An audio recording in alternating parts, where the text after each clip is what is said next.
Buenas noches, saludos cordiales, gracias Ecuador por estar con nosotros. Este es el programa Hora 25. Finalmente el gobierno del presidente Lenín Moreno anunció una serie de medidas económicas que se convierten en una propuesta de ruta por donde pretende conducir al país. Según las primeras consideraciones sobre su contenido, se concluye que este anuncio tiene un indiscutible componente político. Esto naturalmente en atención a la consulta popular que está en camino. El gobierno obtendrá 1.900 millones de dólares con las reformas tributarias, mientras que su sacrificio será de 300 millones de dólares. Es evidente que las condiciones en que dejó la economía el gobierno anterior fueron muy precarias y que la famosa frase de la mesa servida ha quedado sin vigencia. Este anuncio del presidente Moreno permite desmentir justamente este tema que el presidente Correa lo planteó al fin de su gobierno. Como es natural, los cambios tributarios resultan buenos o malos dependiendo de la mirada o el interés de cada uno de los exponentes, de cada uno de los observadores. El tema empleo tiene un afán fundamental. Se debe promover conductas más generosas y solidarias de modo de incorporar y crear fuentes de trabajo para los cientos de miles de compatriotas que se encuentran en la informalidad. Hay anuncios en la dirección de repatriar capitales, ofrecer un ambiente de tranquilidad, combatir el contrabando y seguir en la línea de la austeridad fiscal que ha propuesto el presidente Moreno. Pues bien, esta noche aquí en Hora 25 vamos a debatir las medidas y las propuestas que ha anunciado el jefe de Estado. Natalie, buenas noches. ¿Quiénes son nuestros invitados? Buenas noches, Andrés y amigos televidentes. Esta noche nos acompañan Rosa Matilde Guerrero, máster en Economía de la UNAM de México y máster en Microfinanzas en la Universidad de Alcalá. Pablo Dávalos, profesor universitario máster en Economía en Lovaina. Bernardo Acosta, ex vicepresidente de la Cámara de Industrias, analista económico y profesor universitario. Y Jorge Salgado, profesor de Teoría Económica, analista e investigador universitario. Bien, entonces vamos a iniciar esta primera ronda de conversación para pedir a nuestros invitados una apreciación quizás de orden general para luego ir a asuntos más particulares sobre por qué las medidas y en base a qué cree usted, Rosa Matilde, que ha establecido o ha definido el presidente las medidas que ya son de conocimiento de los ecuatorianos. Buenas noches, le escuchamos. Buenas noches, Andrés. Un gusto estar en su Gracias, programa y un gusto estar con quienes nos acompañan en esta mesa. Buenas noches, Pablo, Jorge. Buenas noches, Bernardo. Muy rápidamente, creo que tenemos que reconocer los ecuatorianos que contamos con un presidente que en los pocos meses que está transparentó ciertas cifras y ciertos hechos fundamentales. Uno, nos dijo cuál era el monto de la deuda, cosa fundamental, pero sobre todo nos dijo también que esa deuda que habíamos tenido los ecuatorianos era ineficiente. Esa deuda llevó a hacer ciertas grandes obras que no fueron eficientes. Nos endeudamos para obras no eficientes. Y nos endeudamos además para obras que luego también nos dijo el presidente, cosa muy importante yo creo que para los ecuatorianos, y eso hay que darle su rédito, para construir una matriz productiva que él también lo señaló, una matriz que ha tenido demoras y que ha sido incompleta. Eso me parece a mí que es un hecho fundamental, porque una matriz productiva que no permitió el desarrollo de lo que a muchos de los que estamos de esta mesa estoy segura que nos interesa, pero sobre todo a quienes nos escuchan, que no permitió que haya unas MIPYMES fortalecidas que además puedan exportar al exterior o producir productos de calidad en este país, competitivos, y tampoco que haya un sector exportador fortalecido que genere dólares. Esos hechos que descubrió, que puso sobre la mesa el presidente son vitales. Hagamos una pausa ahí, Rosa Matilde, para hacer una ronda sobre esta exposición suya inicial. Pablo, por favor. Muchas gracias, Buenas Andrés. noches, sí, buenas noches con todas las personas que nos están viendo. Bernardo, Rosa, Jorge. Pienso que la propuesta del presidente Lenín Moreno nos plantea varias transiciones de tipo conceptual. Una de ellas es que nosotros de una u otra manera nos estábamos acostumbrando a que la economía marque las prioridades. Pensábamos que era importante el déficit fiscal, el endeudamiento, es decir, agregados macroeconómicos a los cuales había que resolverlos. Lenín Moreno dice no. Los agregados macroeconómicos pueden estar bien o pueden estar mal, pero lo más importante para mí es la política. Segundo, ¿no? En esta transición, Lenín Moreno se da cuenta del empleo. Pero también es importante comprender que esta propuesta de Lenín Moreno no es un programa económico. Es apenas lineamientos generales y no conforma. ¿Por qué? Porque el país no tiene un futuro, si tú quieres, no tiene un horizonte de largo plazo. Vivimos la coyuntura del día al día. Tercero, tenemos todavía, y eso me parece una falla importante, una política social al socaire, desarticulada de la política económica. Es decir, mientras Moreno se constituye en el presidente que gana con la propuesta de política social y que nos dice la política es más importante que la economía, cuando nos revela su programa económico, nos pone al final la política social. Y cuarto, no hay un carácter estructural. Es decir, hay sectores como el sector agrícola, el sector industrial, ciencia y tecnología, etcétera, que están desarticulados de una propuesta. ¿Por qué? Porque no es un programa económico. Pablo. Bernardo.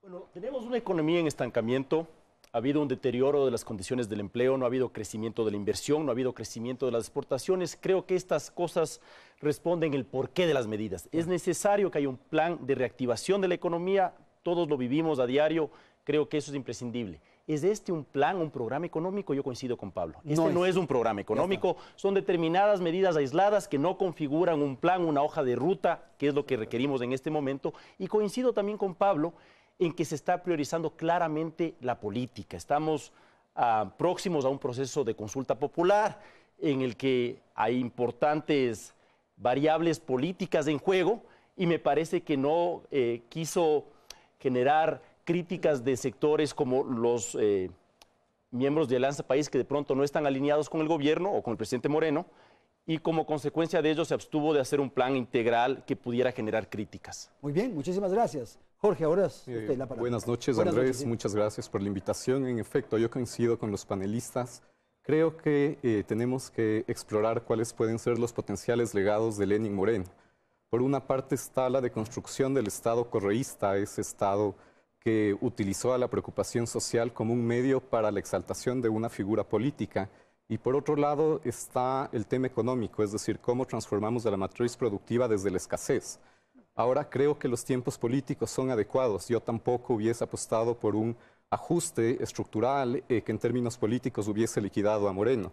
En ese sentido, creo que hay una reflexión interesante sobre en qué momento se va a proceder con un ajuste. Por otra parte, creo que el reto ahora está justamente en transformar esa institucionalidad que genera incertidumbres, y sobre todo los procesos económicos van a estar condicionados a los temas políticos. El desenlace, la disputa política que se vive con el correísmo. Moreno se ha convertido en el principal agente de la oposición al antiguo régimen. Ah, sí, claro. Por lo tanto... Y Correa, también el líder de la oposición, a Moreno. Por supuesto, lo que también refleja la debilidad de los líderes de la oposición, que es preocupante. Claro. Así que Moreno va a tener que resolver los temas institucionales y de incertidumbres antes de que pueda existir un programa económico funcional. La política fiscal, por más bien que esté estructurada, no va a ser suficiente para generar incentivos sistémicos en la economía. Es decir, mientras no se transforme a esa institucionalidad autoritaria, poco democrática, y mientras no se resuelva el tema político, no va a haber programa económico que funcione. Gracias, Jorge. Ahora vamos a conocer cuáles son las propuestas que ha formulado el presidente Lenín Moreno. Natalie. Así es, Lenín Moreno anunció que se incrementará en 3 puntos el impuesto a la renta para las grandes empresas. Para estimular el empleo, aplicará una reducción de impuestos a las compañías que mantengan o generen nuevas plazas de trabajo. Mientras que para dinamizar la economía, Moreno señaló que entregó al sistema financiero privado la administración del dinero electrónico. Otras de las medidas más destacadas son las siguientes. Los nuevos microemprendedores no pagarán el impuesto a la renta durante los 2 primeros años de creada su empresa. Las microempresas ya establecidas dejarán de pagar el impuesto a la renta por sus primeros $11.000 de utilidad para beneficiar a más de 36.000 empresarios. Se presentará un proyecto de ley que elimine el anticipo del impuesto a la renta a las empresas cuyas ventas anuales no alcancen los $300.000, que son más del 82% de las empresas existentes.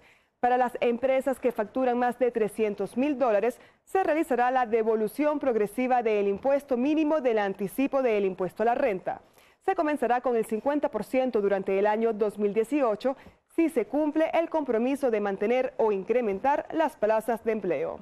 Para fortalecer la dolarización, se presentará una ley que incentive la repatriación de capitales.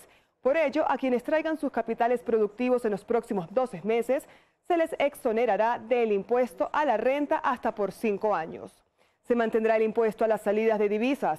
A los exportadores se le devolverán impuestos por el ingreso de divisas si mantienen las plazas de empleo. El impuesto a la renta para sociedades se incrementará del 22 al 25%, como lo era hasta el año 2010. Este incremento no aplicará para las micro y pequeñas empresas, ni tampoco para quienes desarrollen actividades que garanticen un ingreso permanente de dólares al país. A los trabajadores que perciben más de $3.000 mensuales, el impuesto a la renta se aplicará también al 13º sueldo a partir del 2018. En materia laboral, habrá nuevos tipos de contratos.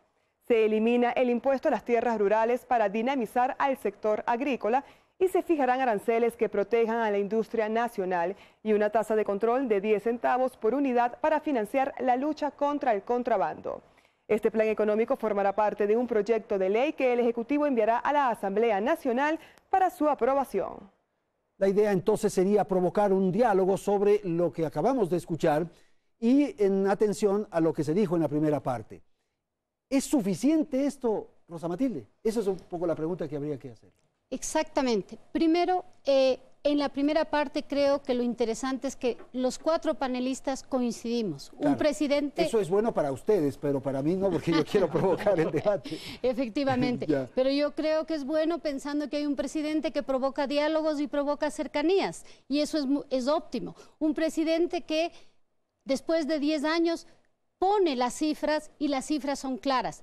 Pero, ¿no es cierto? Un presidente que parte de unas cifras, como bien decía Jorge, ¿no es cierto?, de unas cifras fiscales que a mi juicio, solo en el tema fiscal, no le alcanzan las medidas que él parte de unas cifras donde el déficit es de 4% del PIB, sin embargo uno entra a la página del Ministerio de Finanzas y observa que hay un déficit de 6.7. La primera preocupación, y voy ya cerrando mi idea, de 6.7, entonces esas medidas fiscales que uno entiende que las toma el equipo económico que tiene en finanzas, en el SRI y en aduanas, porque son ellos quienes han presentado el programa. Y esas medidas fiscales, si uno suma, no le da para cubrir ese 6.7. Solo acabo con esto la idea. Pero esas medidas fiscales que pueden ser buenas temporalmente y en principio para las MIPYMES pueden generar una serie de incertidumbres en otros aspectos que comparto con Jorge, Pablo y Bernardo, no fueron topados. Medidas estructurales para solucionar los problemas de competitividad y productividad claves de esta economía que no han sido resueltos 10 años y que luego me permitirán expresar de qué se tratan esos problemas. Jorge, a ver si comentamos esto. Sí, yo coincido nuevamente. Lamentablemente hay que resolver el tema político, institucional, y el reto del gobierno de Moreno es desarrollar una transición desde el sector público hacia el sector privado, es decir, el ajuste que debe proponer Moreno no debe ser inmediato. Pero no resuelve el tema fiscal, pues. Sí, pero no es la prioridad, no debe ser la prioridad. Si es que el tema fiscal es la prioridad, el gobierno de Moreno se acaba. Por lo tanto, hay que resolver el tema político, institucional, y a lo largo del otro año se tiene que estructurar una agenda de transición del sector público al privado, justamente para tener sensibilidad con la gente. No se puede generar desempleo con un ajuste violento. Así es. Por lo menos en los 90 y en los 2000 tenían a dónde irse, ¿no? Lo que pasa es que estamos viendo la economía todavía con anteojos del siglo XX. Vemos la economía como un agregado, como una contabilidad, y la economía del siglo XXI es mucho más compleja que la contabilidad. Pero si necesitas algo más importante que se llama solidez institucional. Si la gente confía en las instituciones, eso es mucho más importante que cualquier ajuste económico.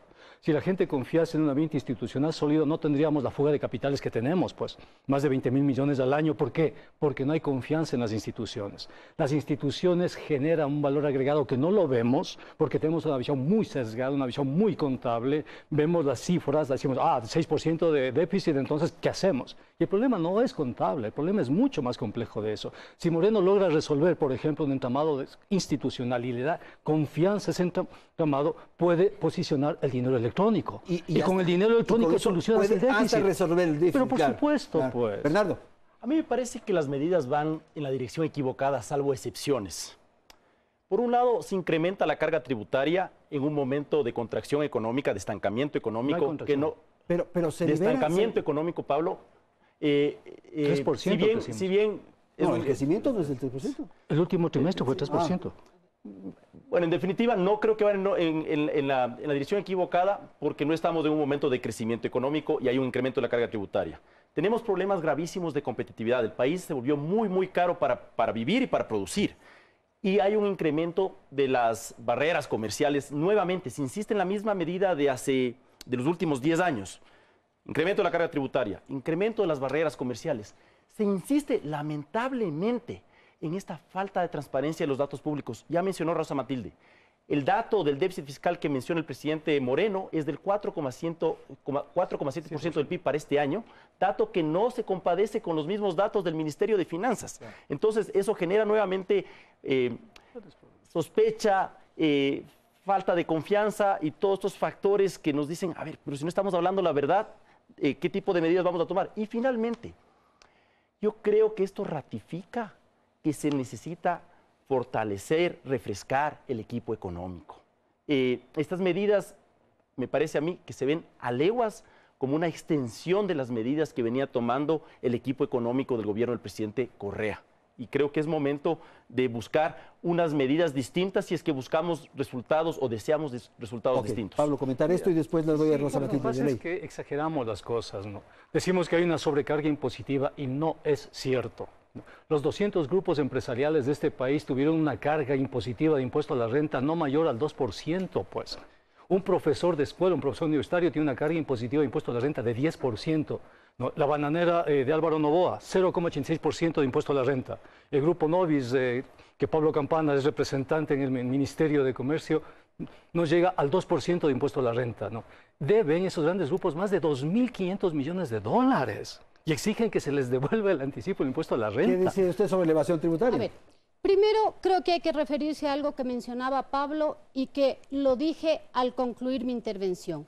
El tema importante es que no hay un programa.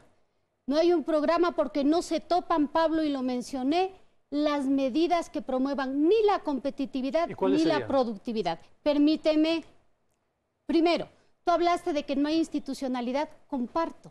No hay institucionalidad y ten la bondad. Si tú revisas los temas que promueven la institucionalidad, este es un país que cayó 6 puntos en el índice de competitividad. ¿De quién? ¿Del Foro Justamente, perdóname, son temas que uno tiene que recurrir porque si no todo está mal. Pues, porque claro, si es neoliberal es malo, no, hermano, no. Tenemos que aprender a ver como ecuatorianos también lo que dicen los mercados y las instituciones. Bueno, pero es verdad que no hay institucionalidad. Permítame. ¿Cómo vas a decir que hay institucionalidad? Acá hay un problema por lo que no creen. Tú hablabas de confianza, ¿no es cierto? Las inversiones nacionales e internacionales no vienen a este país porque los derechos de propiedad no se respetan. No vienen a este país porque no hay ética y corrupción. ¿Eso compartimos, Pablo? Espero que compartamos. Esos son los elementos que no se han respetado y por qué no vienen. Tenemos las peores calificaciones y aquí creo que el presidente Moreno ha avanzado y ha avanzado bien. Estos son temas duros. Acá no se trata de decir no, esto es malo porque es de afuera. No, no, no. Acá tenemos que comenzar los ecuatorianos por tener certezas y tener acuerdos en ciertos temas. Porque si es malo porque es de afuera y es malo porque es gringo, vamos a dejar de tener dogmatismos. Permíteme, y con esto concluyo. El otro índice donde tenemos problema son los temas de bienes y los temas del mercado financiero. Y si quieres podemos ir viendo porque esos son los temas que generan productividad y ahí creo que se ha hecho mucho en la mesa del sector privado, pero no necesariamente se ha avanzado en temas Gracias. concretos. Jorge, por favor. Bueno, ahí ya no estoy de acuerdo con los compañeros. Ahora sí, en realidad lo que les plantea Pablo principalmente es una propuesta institucionalista, que es neoliberal.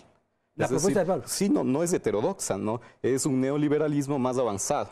El problema es que los voceros economistas de la derecha, sobre todo los más jóvenes, tienen un discurso neoclásico del siglo XIX.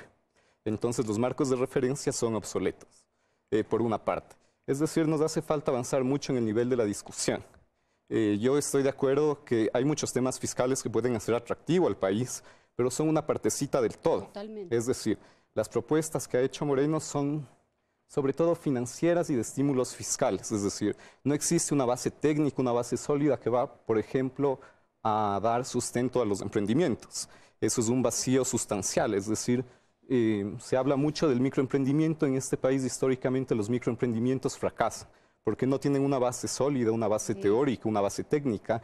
Es decir, hay algunas cositas, pero ahí sí coincido nuevamente, no es un programa, son elementos.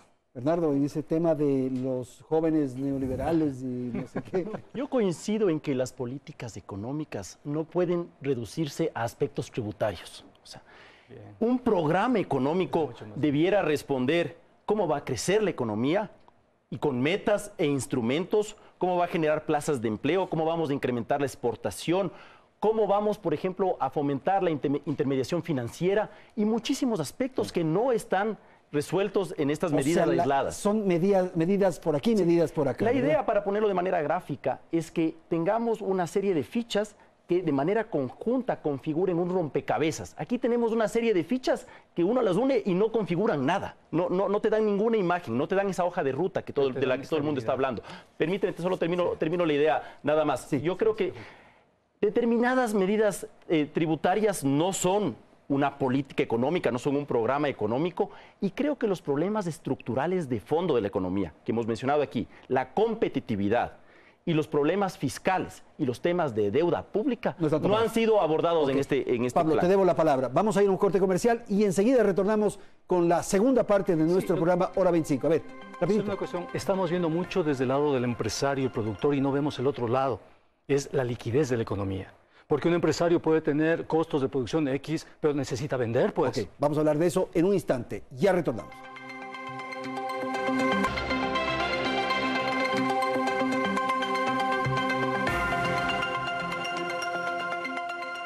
Lenín Moreno aprobó el 86% de las propuestas presentadas por el Consejo Consultivo, Productivo y Tributario.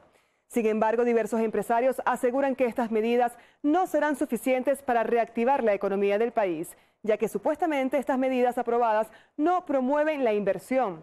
Además, este plan económico solo prevé recaudar 1.600 millones de dólares al año. Para cumplir con nuestras metas económicas, no vamos a incrementar los precios de la gasolina, el gas, el diésel, la electricidad, ni tampoco a subir el IVA. Entonces, no hay, como se decía, tal paquetazo.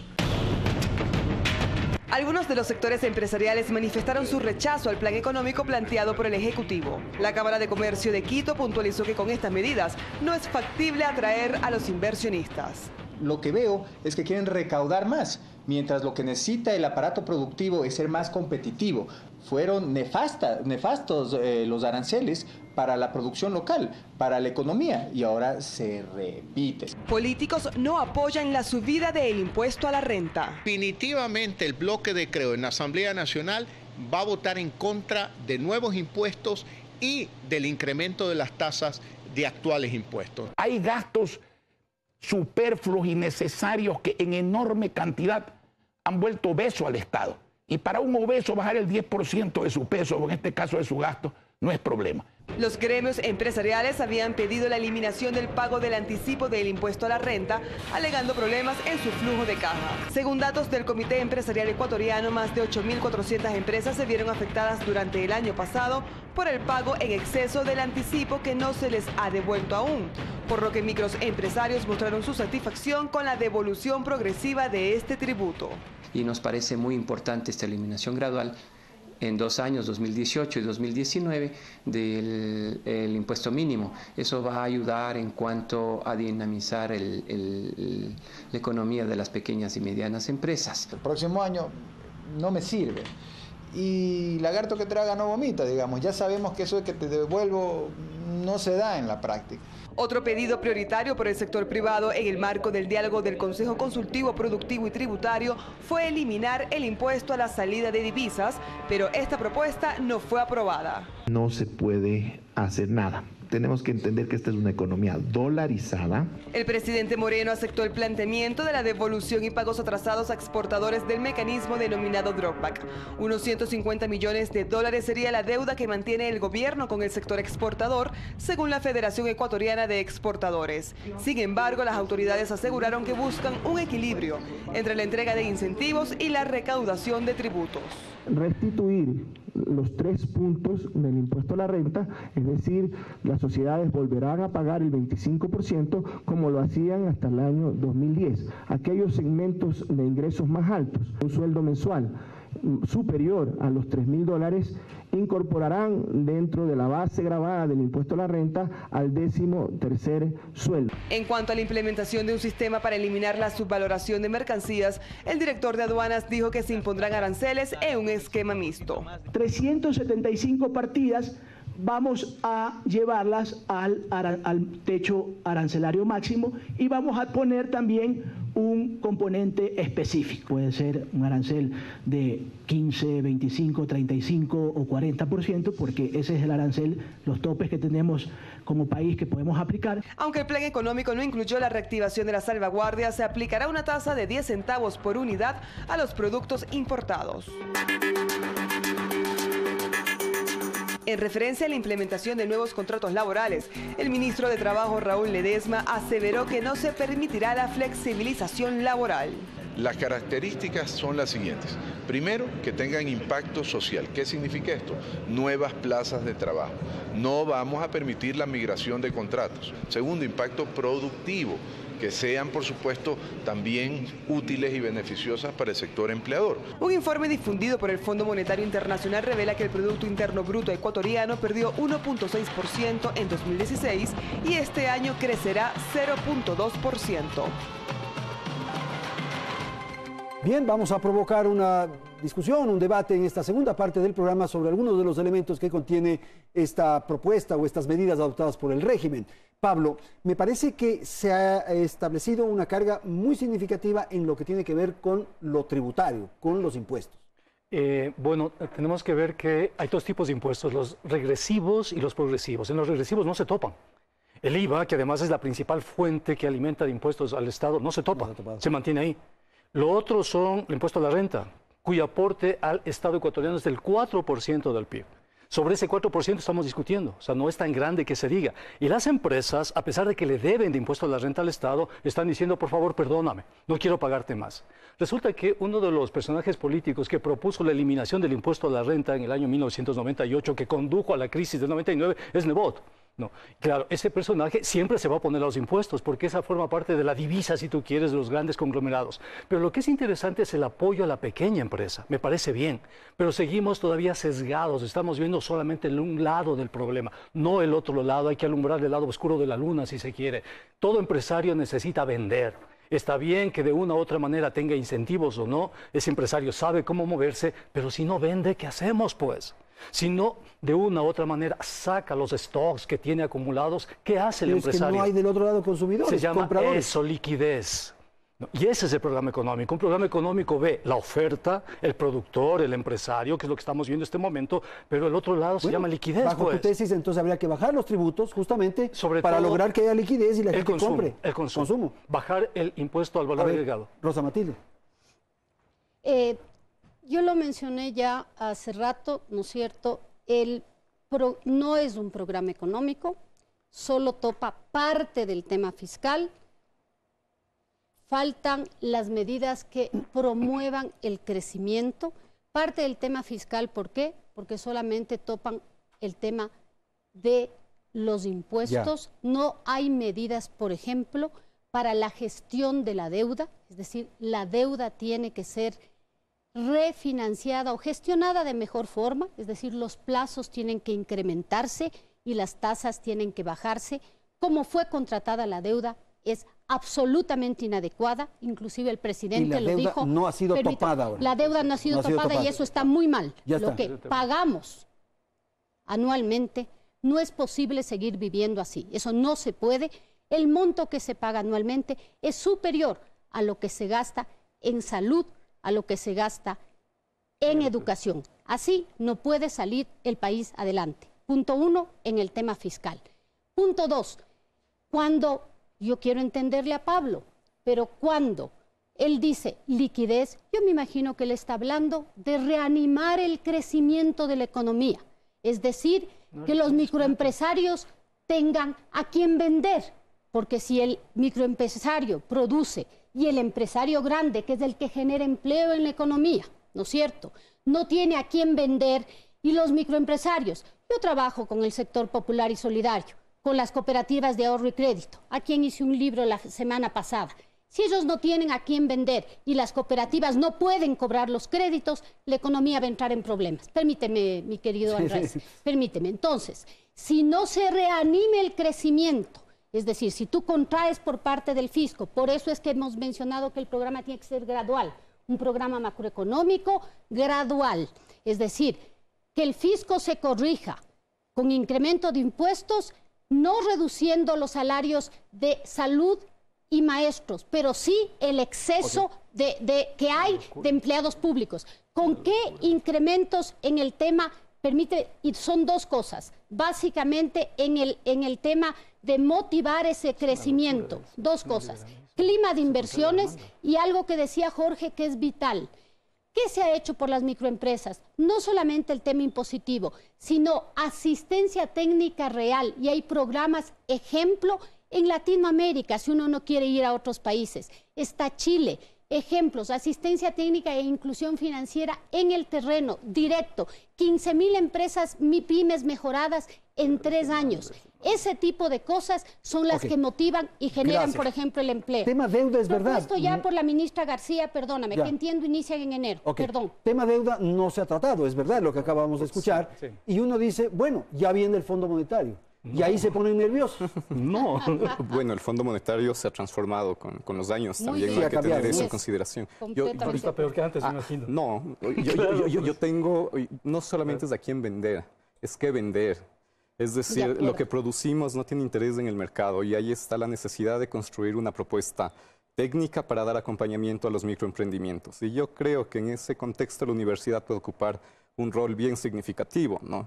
Nosotros hemos sido 10 años marginados del diálogo, de la discusión, pero en esos mismos 10 años nosotros hemos desarrollado metodologías y demás, y nosotros podemos ayudar sustancialmente. Para definir cuáles pueden ser los productos y dónde puede estar el consumo. Fíjese que en nuestra facultad, por ejemplo, hemos desarrollado metodologías de planificación de lo rural, del agro, y podemos ser funcionales en ese contexto. Bernardo, quiero insistir un poco en la deuda porque es verdad, ese tema no fue atendido. Yo creo que y el Fondo Monetario, que es esta especie de cuco que se presenta. A mí me parece que el presidente Moreno fue políticamente muy sagaz. Se cuidó de que haya críticas a su programa, a su supuesto programa económico, sus medidas económicas, y por ejemplo incrementó el impuesto a la renta para empresas que venden más de $300,000 dólares, y para personas que ganan más de $3,000 para el 13º sueldo. Hay estos incentivos a las empresas pequeñas. Es muy difícil criticar políticamente o ideológicamente las medidas del presidente Moreno. Yo creo que si hubiera anunciado que va a tener una comisión cuya función va a hacer reperfilar la deuda pública, algo imprescindible, y creería que todos estamos de acuerdo en la necesidad de aquello. Esto es insostenible, como mencionó Rosa Matilde. Pudieran haber surgido sospechas o críticas de parte del expresidente Correa, otros miembros de Alianza País diciendo ya se vendieron al fondo, y el discurso que le doy la posta a Pablo para que se embarque ahí en el tema. De todas maneras, creo que por un tema político seguramente se cuidó de mencionar el tema de la deuda. Lo que dijo es que el gobierno ecuatoriano va a ser muy serio y va a honrar todas sus obligaciones con todos sus acreedores. y que así seguramente baje un poquito el riesgo país y que todos vamos a estar mejor, pero no dijo nada al respecto, lo cual desde el punto de vista económico me parece una irresponsabilidad, casi diría una negligencia, pero políticamente es una movida hábil. Es correcto, ¿no es cierto? Insisto un poco en el Fondo Monetario, porque no solamente es lograr esto que se habla de la deuda y de provocas, Andrés. Yo quiero generar un poco, porque el fondo no viene así nomás, también va a venir con otras recetas, ese problema cartas de intención, el problema se llama condicionalidad. El fondo te da 1 centavo y te dice, te doy este centavo a condición de que hagas esto. Entonces, con eso al ministro de Economía tienes que decirle, oye, ya tienes el plan económico dado por el fondo, sigue esas recomendaciones. Pero Pablo, si es que la deuda la reduces o la resuelves en 29 años al 2%. No, o sea, eso no es problema. El problema no es financiero, el problema siempre es político y eso estamos aprendiendo en esta coyuntura. Si Lenín Moreno no hubiese sido político, habría dicho, tengo un problema de, qué sé yo, déficit fiscal y voy a eliminar el subsidio a los combustibles, ¿no? El subsidio al gas me cuesta $600 millones, suprimo los $600 millones, pero tienes a la gente en la calle y se le cae la consulta. De la protesta. Por $600 millones en un presupuesto de 36.000 y en un PIB de 100.000 millones, no pues, ya lo hizo Lucio Gutiérrez en el año 2003. Por conseguir $300 millones, arriesgó su credibilidad y hasta ahí llegó Lucio Gutiérrez. Los políticos de ahora entienden que el problema principal es la política, pues. Entonces, si tú quieres dinamitar la sociedad, dale al Fondo Monetario. Te da el 2%, pero ese gobierno no se reelige, ese gobierno ni siquiera termina su mandato. Pero lo político tampoco resuelve lo económico. Resuelve lo económico. ¿Por qué resuelve lo económico? Porque si tú en la política generas estabilidad institucional, la gente confía en las instituciones, trae el dinero. ¿Tú qué piensas, Jorge? Bueno, lo que ha dicho el Pablo es una recomendación del Banco Mundial, poner énfasis en las instituciones, y el Fondo Monetario Internacional plantea poner énfasis ¿Esta es receta del Fondo Monetario? No, del Banco Mundial. El neoinstitucionalismo pero es no lo el que nos plantea el Pablo. Entonces, las dos son cosas diferentes. Las dos cosas van de la mano, es decir, la reforma institucional y el control de los equilibrios fiscales. El arte está en saber conducir el tiempo político con los ajustes que tienen que venir. Y justamente el Fondo Monetario Internacional no es una institución que sea incompatible con los intereses sociales y reales. Hay que saberlo entender, pero no se ha entendido. Hubo un ejercicio de sometimiento en los 90 y en los 2000, pero justamente ese es el desafío. Ahora, la herencia que se tiene es terrible, hay asimetrías de la información de los propios hacedores de política económica, hay el tema también de la preventa de petróleo, las negociaciones de los precios, y hay un sinfín de elementos que no le permiten al gobierno estructurar justamente el programa económico, porque como muy bien dice el Pablo, están pendientes del día a día. Claro. Ajustes, eso era lo que se decía durante la campaña, que el próximo gobierno no queda otro remedio que ajustes, y no ha habido ajustes. Sí. Sí, a ver, Andrés, yo afortunadamente. Sí, claro. Yo creo que aquí hay que ver qué requiere el Ecuador y cómo caminar hacia adelante y tener claro que este país los próximos 4 años difícilmente va a crecer. Está creciendo, aquí, permíteme. Está creciendo.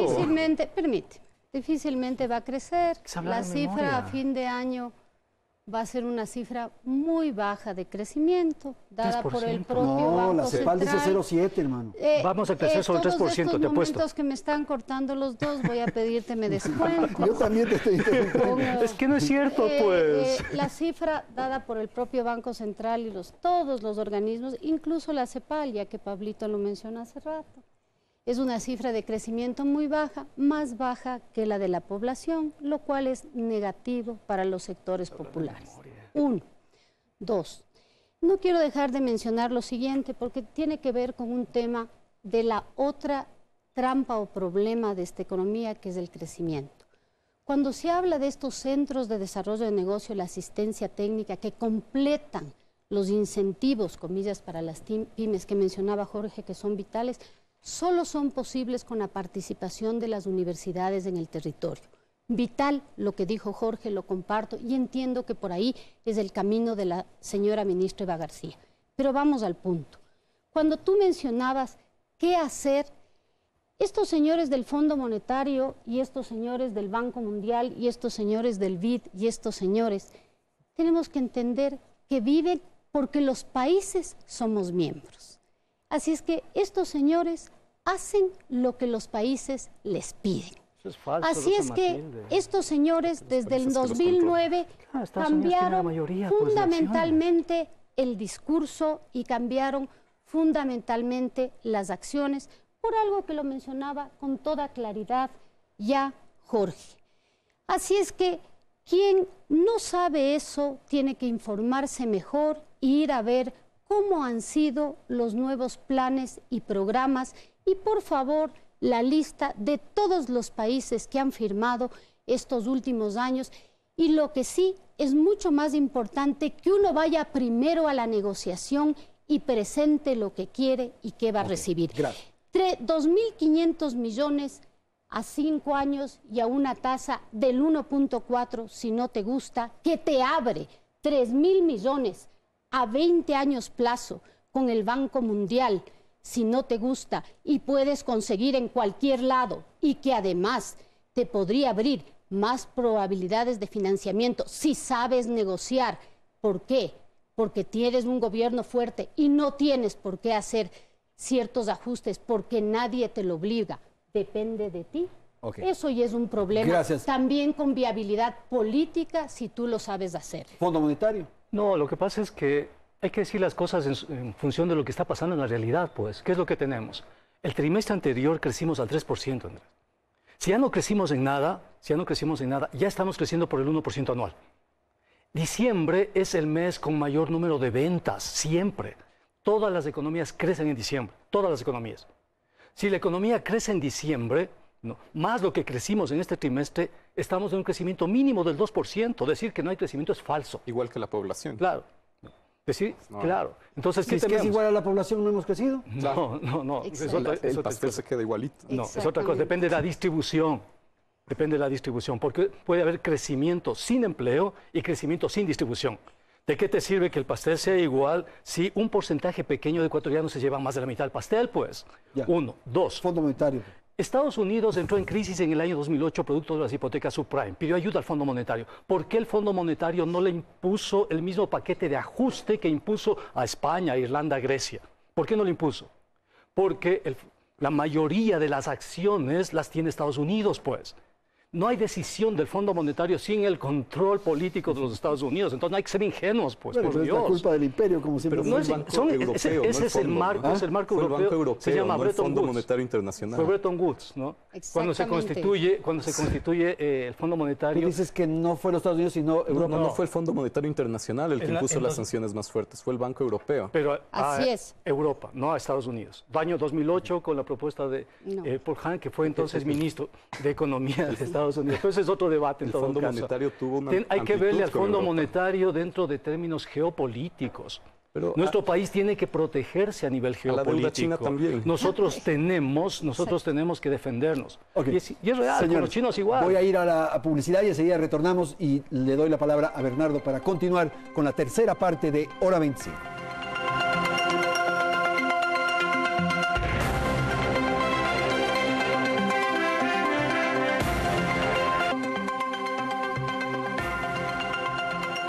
Vamos entonces al tercer segmento del programa y quiero proponer a nuestros panelistas conversar algo sobre una de las tesis fundamentales que ha señalado el presidente en su disertación, en su exposición, que es proteger la dolarización. ¿Con esto se obtiene, se logra eso, Bernardo? Yo lamento que se use la dolarización como un pretexto. Decía hace un rato que se nota a leguas la presencia del equipo económico del gobierno del presidente Correa en el actual y nuevamente. Mantenemos el impuesto a la salida de divisas para proteger la dolarización. Decía el ministro de Finanzas en las declaraciones que nos pasaron. No podemos hacer nada, estamos dolarizados. Hay que mantener el impuesto a la salida de divisas.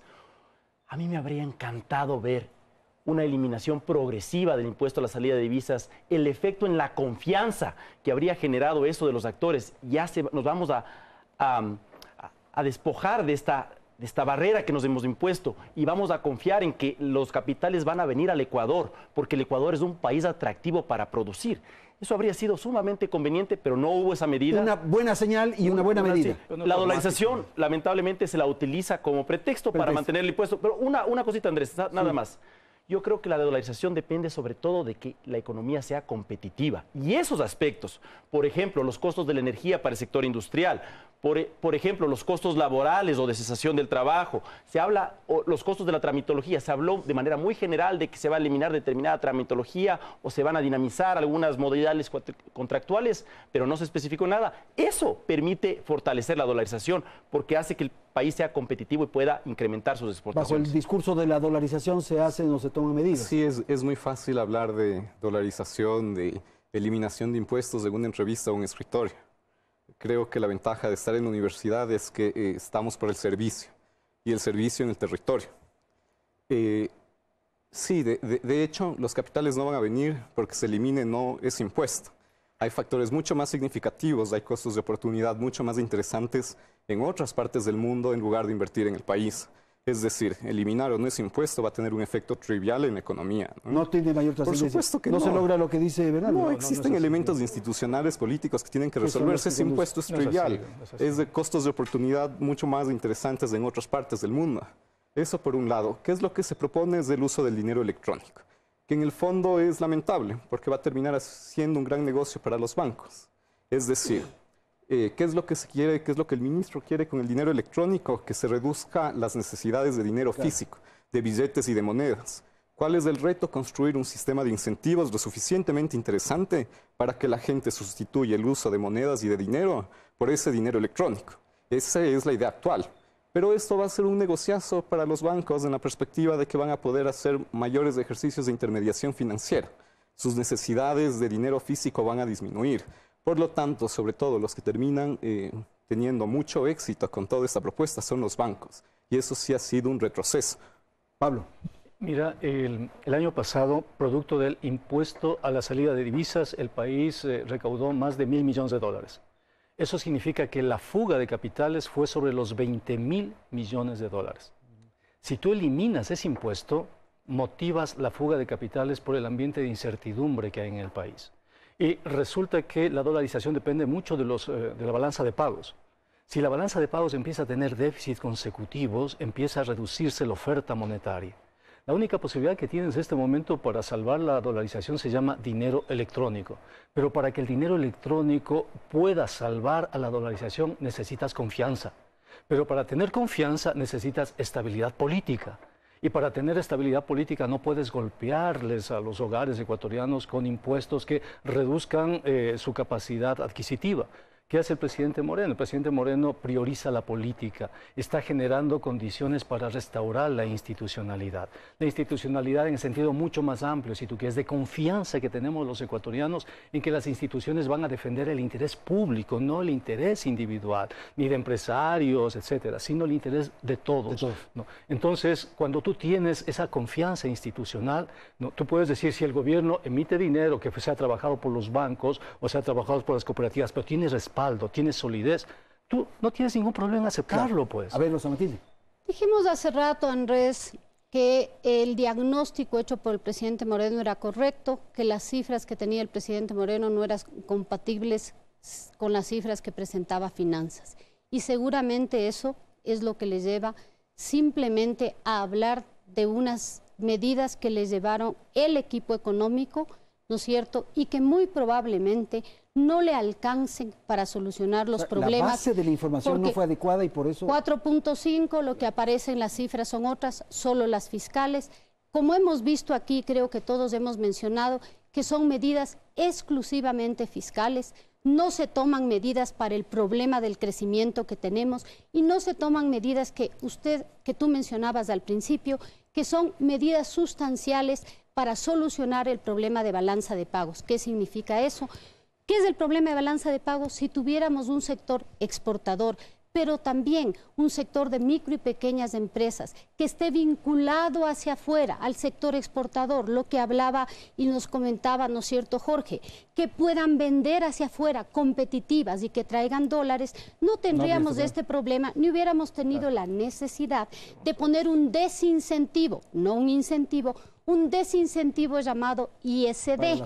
Entonces, cuando estás embarcado en semejante desincentivo, es muy difícil tener que quitarlo, pues. Y si tienes el mismo equipo económico, ¿cómo lo quitas? Muy difícil. Y tiene mucha razón Pablo cuando dice, tenemos que generar confianza. Claro, porque si no generas confianza, difícilmente viene una inversión extranjera, nacional o de afuera, ¿no es cierto?, que es la más baja de toda la región, fundamental para sostener la dolarización. Okay, gracias. Tenemos 4 minutos, 1 minuto para cada uno. Jorge, por favor. Bueno, rapidito. Yo creo que el desafío en el tema económico es transformar a la economía desde la escasez, que es en donde se evalúan a los buenos líderes, no en la abundancia como hemos vivido en los últimos 10 años. En esa perspectiva creo que la universidad puede cumplir un rol muy significativo. Hemos desarrollado muchas cosas que pueden ayudar al país. Muchísimas gracias, Bernardo. Asimismo, rapidito. A mí me parece que las políticas económicas debieran tener como objetivo mejorar las condiciones de vida de la población. Me parece asimismo que la manera para mejorar las condiciones de vida más eficaz es generar empleo. Y para generar empleo necesitamos inversión. Y para atraer inversión necesitamos condiciones que generen confianza. Necesitamos abrir mercados, necesitamos generar encadenamientos internos que la gran empresa le vaya jalando a la pequeña, porque la pequeña muchas veces es proveedor de la gran empresa. De manera que creo que aquí hay una oportunidad perdida desde el punto de vista del programa económico, y me hago una pregunta que la dejo sobre la mesa. ¿Era necesario este proceso de diálogo con los actores productivos para llegar apenas a estas medidas? ¿O fue más bien una estrategia inteligente en la que se fingió escuchar a los actores productivos, pero las propuestas, y con lo cual se les contenta después de 10 años de mantenerlos marginados, pero las propuestas fueron más bien tibias y con un alcance muy limitado? Muchísimas gracias. Pablo, por favor. Estoy constatando que nos cuesta pensar el siglo XXI porque todavía estamos atados al siglo XX. Vemos la economía como si fuese solo una cuestión de números. Y la economía son seres humanos. Y esos seres humanos necesitan condiciones de vida digna, condiciones de vida en libertad, condiciones de vida en bienestar. Si los ecuatorianos producen riqueza, ¿por qué no tienen acceso a esa riqueza, pues? ¿Por qué hay pobreza si todos los ecuatorianos están generando riqueza todos los días desde las 5 de la mañana? Para eso debe servir la política económica. No puede haber política económica sin política social. Y no puede haber política económica y política social sin respeto a la naturaleza. Esos son los ejes y así hay que pensar la próxima política económica. Es decir, no puedo tomar una decisión económica sin saber el costo social que tiene esa decisión y el costo ambiental. Y si es mayor ese costo, no la tomo. Rosa Matilde, rapidito. Lo que los ecuatorianos necesitamos y queremos este momento es que nos solucionen básicamente a los más pobres y que ellos tengan un empleo digno, un empleo de calidad. Y para eso me parece que todos tenemos que contribuir, poner el hombro en un programa que se comprenda, que no solo los quienes medio entendemos de este tema, hablemos de cosas que más allá no se entienden. Un programa macroeconómico, integral, gradual, que no les pegue a los más pobres. Un programa que sea posible entre el sector público y el privado, seguir hablando este momento, y estamos seguros que nos permitan en las mesas de diálogo seguir dialogando en el Congreso para seguir llegando a esos 3 equilibrios que son necesarios: crecimiento, sector externo y sector fiscal. Muchísimas gracias a Bernardo Acosta, Rosa Matilde Guerrero, Pablo Dávalos y Jorge Salgado. Gracias a la audiencia, felicidades, hasta la próxima semana.